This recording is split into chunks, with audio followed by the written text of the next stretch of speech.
we have some time to be able to do some open discussion. And so if we have any particular questions, you can raise your hand. And I know there might be some on the line as well that we want to field. So, sir, you can. Yeah, sorry, Amina Abadir. I've been in pharma, well, previous pharma for 11 of the top pharma. I did alliance management and partnerships as well. But so basically, I just made a reset into helping from a global perspective because I also was consulting for venture capital. Mm-hmm. So the paradigm, I guess, with women's health, it's not the right business model for a lot of these companies. I mean, it's starting to, but not as much. So I guess where do you see, as a discussion point, global partnerships to be able to make this happen correctly? I've been seeing in other countries, there's a lot of push, especially in breast cancer, women's health, also health and well-being is being shifted to health and well-being. So I don't know, maybe it's a point of discussion at this point. And actually, I forgot to preface this. This is a discussion amongst the group. So if you have the resources, because part of this is also to know who's here so that we can begin to have the collaboration that we talked about this morning. And so if we have anybody in that space in the public-private partnerships, we have someone raising their hand here that can speak to it. Oh, I was going to dive in then. Oh. So I was going to not say anything, but you outed me. Investors usually try If you don't mind, please standing set people, because I know we speak of course, with the I'm vantage happy point. to Thank you stand. so much. Okay, here we go. Hi, nice to meet you all. I'm Afia Basoa. I am co-founder and GP for a VC that actually specifically invests in women's health. So I heard your question earlier on, which is great. We set up earlier this year. We have a $25 million fund. So I want to speak to everyone and anyone, but I also want to hide. It's no chance. And I want to talk not only about the importance of funding in the space, but I think something that was touched on earlier was the cross-border piece, which I think is also critically important from global north, global south in terms of investment as well as innovation. So all of those things I would love to speak to as many people as possible because I've now been outed. Was there a specific point?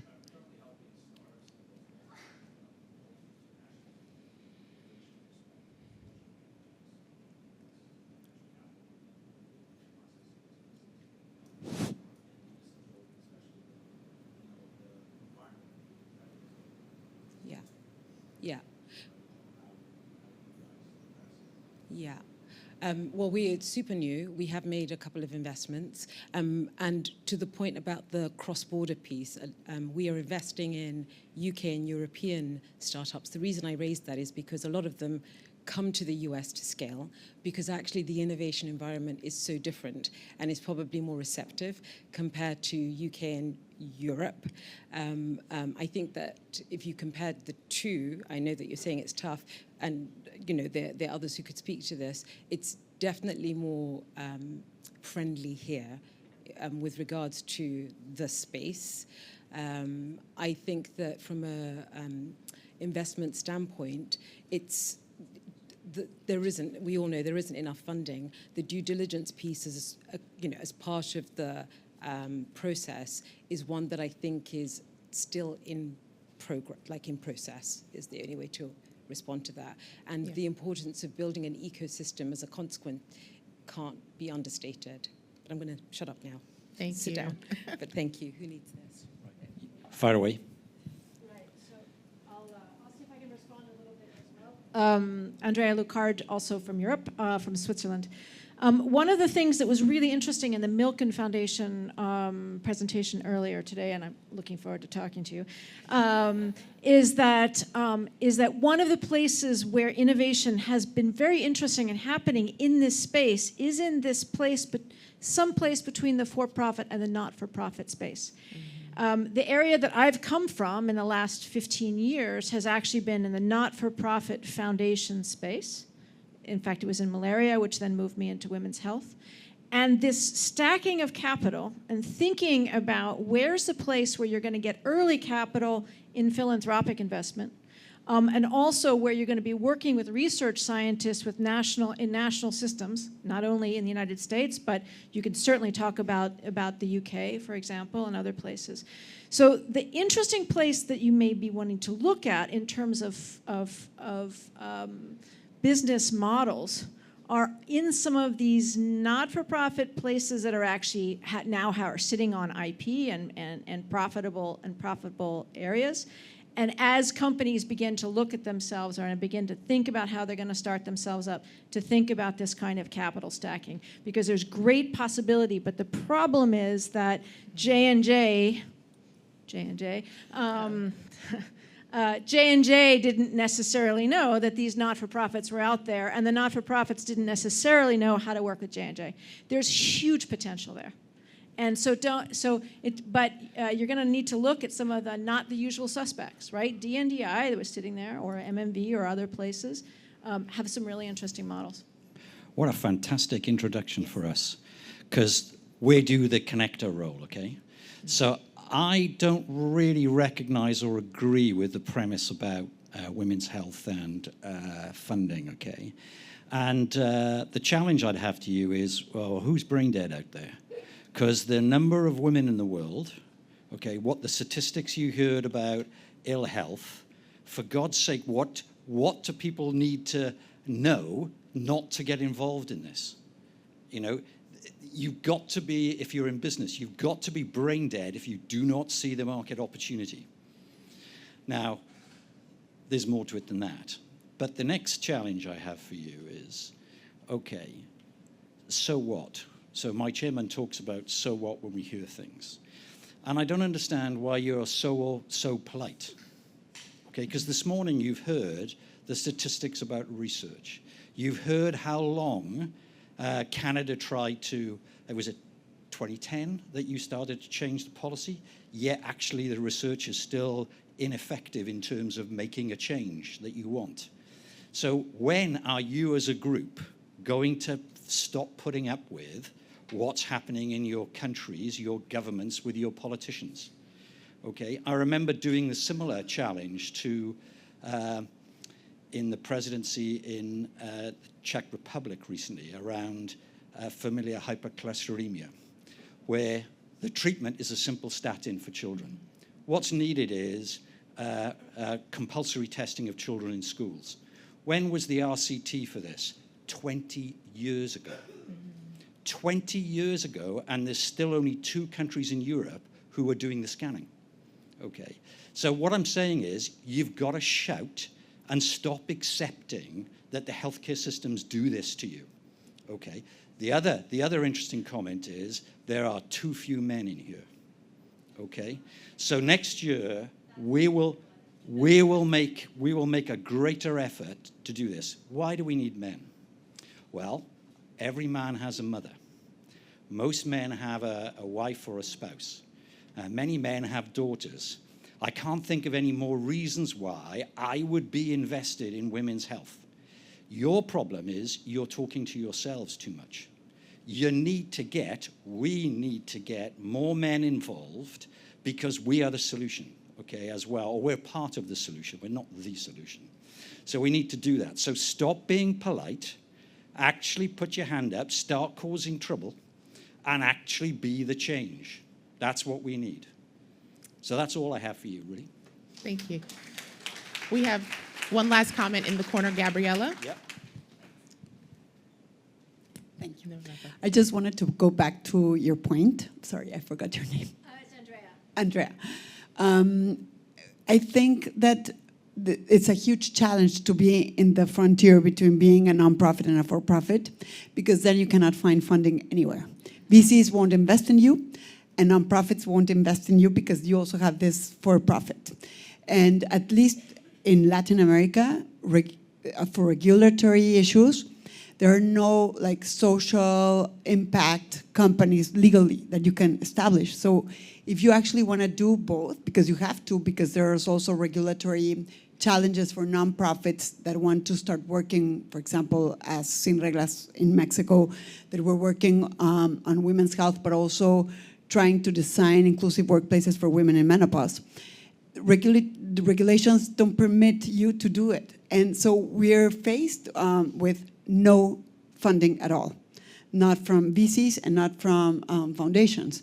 So that is a big issue. And then the other huge issue is the lack of femtech ecosystem in the global south, I could say, in Latin America, which I know better.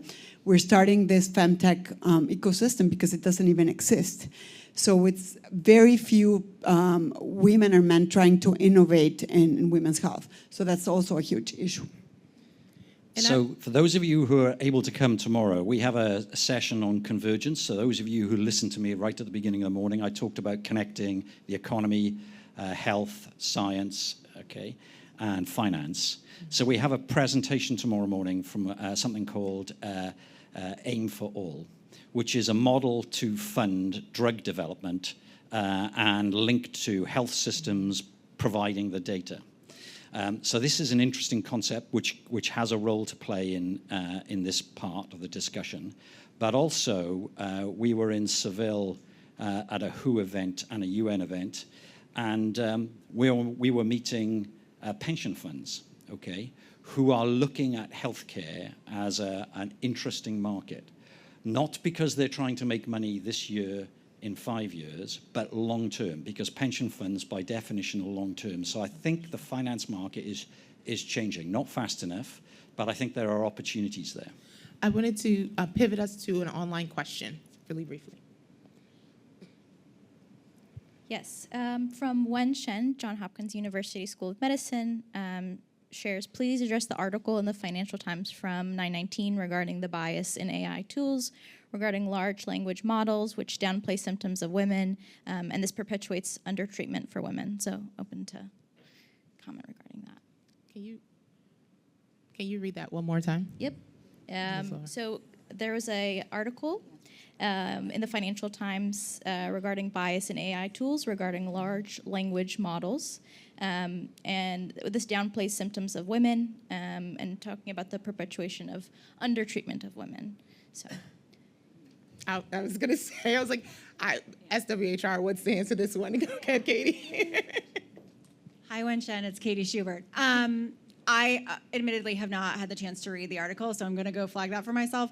But as we were just saying, yes is the answer. And I think our feeling is garbage in, garbage out. And so until we address the bias in our own data in which these AI models are based on, we're going to have a really hard time finding a model that's going to work for what we need. So that's sort of my plea to all of us, is to make sure that when we are building these really important, innovative models that I think could be absolutely groundbreaking in treating women's health issues, but everyone's health issues, we have to make sure that it's representative of the data that we don't have right now and need. That is a great close out to the, So if I can supplement that. So we have a roundtable on exactly this topic at the moment, which is halfway through, on the quality of health data. Our Indian partner has an initiative called Data First, AI Later. So that's all about cleaning up the data before you use it to train AI.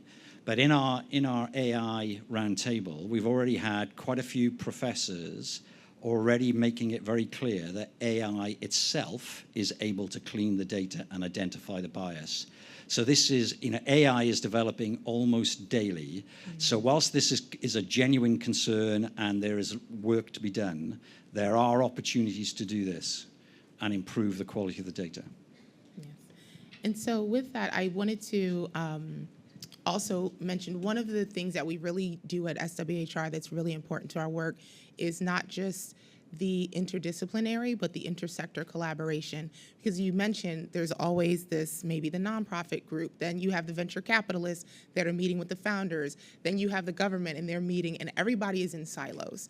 And so we bring together researchers we have at the table. Where are the limitations in their studies? What do they still need to be doing? The patient voices are also very important. I know we're going to talk about that a little bit more this afternoon, because we can develop all the innovations we want, and they're not the priority of the women that we're seeking to serve. And so when they're selecting what they're going to use, or they have very limited resources, we need to hear their voice at the table of design and development and not just at the dissemination standpoint. So engaging them as well. We work with, again, at the policy level, not just the government level, but also the policy in institutions, the policy in our medical and our professional societies, because we are this peer review that we talked about earlier, we are also the leaders on that level. So sometimes it is at the legislative level, and sometimes it's at the system level practices that we have in our institutions, our academic institutions, research institutions, and such. So with that, we have one final comment, if it's a quick one, and then we will make our transition from the session. Hi, everyone. So my name is Ria. I am a post-colonial feminist podcaster, but I work for Roche in the UK. I wanted to bring this a little bit more conceptual and a bit more theoretical. I'm young. I'm actually, quite radical inside, as we all probably are about this. And I wanted to turn the idea of what it means to be an innovator. When we talk about innovation, it's almost like we are building upon the systems and the exploitative systems that already exist. And for me, I really like to use active words, and one of the active words that I like to use is decolonization. And I think when it comes to healthcare and it comes to, as we were discussing, inclusivity, a lot of that is not just D&I and these corporate terms that we use. For me, it really is active in decolonizing these systems that have been put in place. So I don't know if anyone has a response to that or any thoughts to that and how we actually mobilize that kind of language in general. So we have one quick comment to that in the back, and then this will be our. Hi, my name's Danny Luna. I'm probably here as a connector. My boots are on the ground too. I own my own physical therapy clinic, and I'm a female, but we're out of network because the healthcare system doesn't provide one-on-one time for us to educate. And I think along those lines, and if anybody has anything, it's really great as a clinician to hear what is on the forefront, but I would also like to hear what would be actionable as somebody who can put those steps into action right now. And so I would say that the decolonization is always a grassroots movement. I think even now, as far as getting this out, I'm gonna be able to put a lot of these statistics into talks that I give at Bar Method. I give at the places that women are going that are not their doctor's offices, that are not their gynecology offices. And I've been fortunate that I'm out of network and that I can run into these amazing people who can afford the healthcare that I provide, and that they've pulled me along. And the only reason I'm here is because of one of those people. And so I think decolonization, it can happen from the ground up by interacting through people who are already clinicians, people who are already getting the words out there, and coming together as a big thought group. And so that actually is it's a good segue into what we will be discussing after lunch as well, because one of the sessions we're talking about is how we're going to have institutional transformation to be able to address some of these gaps that we see.